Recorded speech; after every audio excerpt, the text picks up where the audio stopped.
When Brett Handigan and April Accor expanded their family by bringing home a Jack Russell puppy named Chloe, they had questions about the best way to introduce the pup to their other terrier, Edwin. Check out why the transition wasn't so smooth.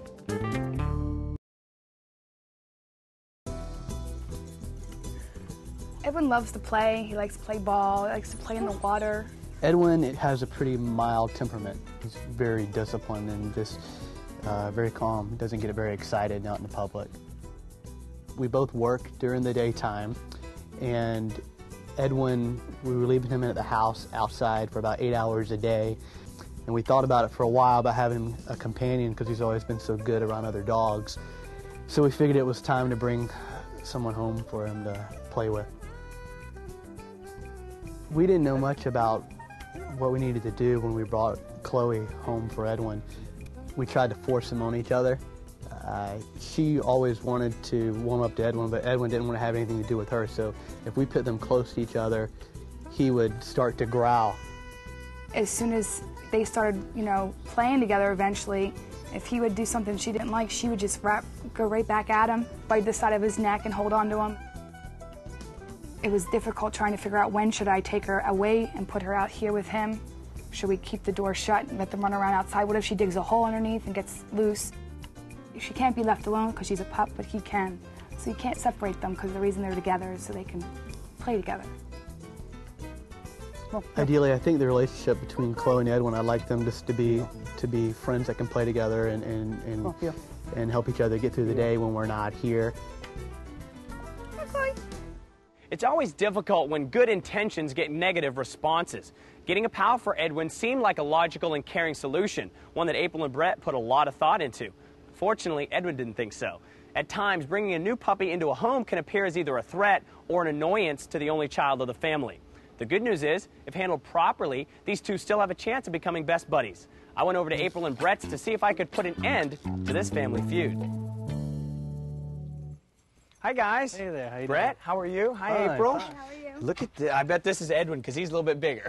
Hi, Chloe. How are you? You guys ready to get started? Yeah. All right. Come on in. Okay, it seems like all you wanted to do was to give Edwin some companionship when you bought Chloe, right? Right.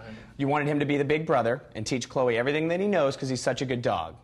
But I had a big brother, and he didn't necessarily only teach me good behaviors. A lot of times they teach each other bad behaviors as well. So you need to understand that when you introduce a new puppy, it does mean twice the work, okay? Because you really have to train both of the dogs, okay?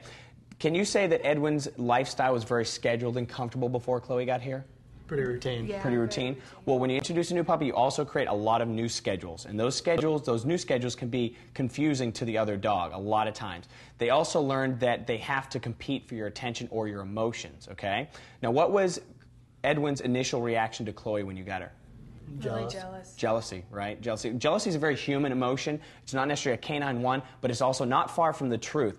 Edwin learned that he had to compete for your attention and that when he nipped and growled or barked at Chloe, that you did give him some attention. Although it was negative, you might have said no and corrected him, it was still attention to Edwin. Does that kind of make sense? Yeah. So what I need to do is I need to show you guys how to create that proper household for both of the dogs. Because Chloe's not going anywhere, right, Brett? You're not going to give Chloe up no matter what Edwin does. So Edwin also has to learn how to interact with Chloe in a positive way. Okay, we're going to do that through play sessions. Yay, I love play sessions. So let's go out to the backyard, all right? Now, Brett, April, the reason why we use play sessions is we want to encourage them to play with each other and interact in a very positive environment. Play sessions are good for everybody. You guys have a good time. The dogs have a great time.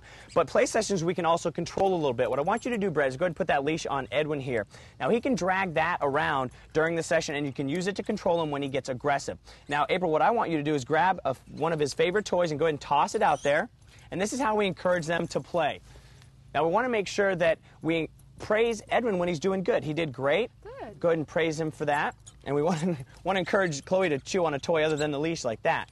Now, if Edwin were to act up and become aggressive, what you would do is you'd give a correction by saying no, and you'd actually remove Edwin from the play sessions. You'd pull him away a little bit, and you want to wait until he calms down and allows Chloe to come around without being aggressive, and then you praise him for doing that. What we're doing is we're removing the bad behavior with the correction no, and we're replacing it by the praise that we show him when he's acting good, okay? We're going to try that one more time, see if we'll play with this one together. That's great. Excellent job.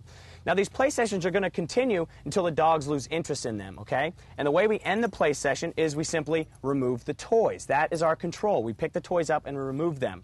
Now, our goal is to actually allow them to play in the backyard with their toys together with you two at a distance, maybe inside the house or out on the pool patio, okay? Great.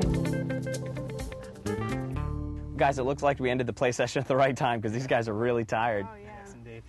So Jay, when we're training Edwin and Chloe, should we train them together or should we train them separately? That's a great question. When you're doing the play sessions, you want to make sure they're together. But anytime you're going to train them, you want to make sure they're separated. That way you can focus on each individual dog, okay? And finally, there are some perks that you're going to give Edwin simply because he's the first dog, he's the oldest dog that you've had. You want to make sure anytime you come home that you greet Edwin first and then greet Chloe. And when you're feeding them, you want to feed Edwin a little bit before you feed Chloe, okay? And anytime that you're giving them attention, I know this is hard to do, anytime you're giving the puppy attention, you want to make sure you don't allow the puppy to hog all your attention anytime Edwin's in sight, okay? Now I'm going to give you a couple of weeks to work on this, and we're going to come back and see how things are going, all right? Thank you.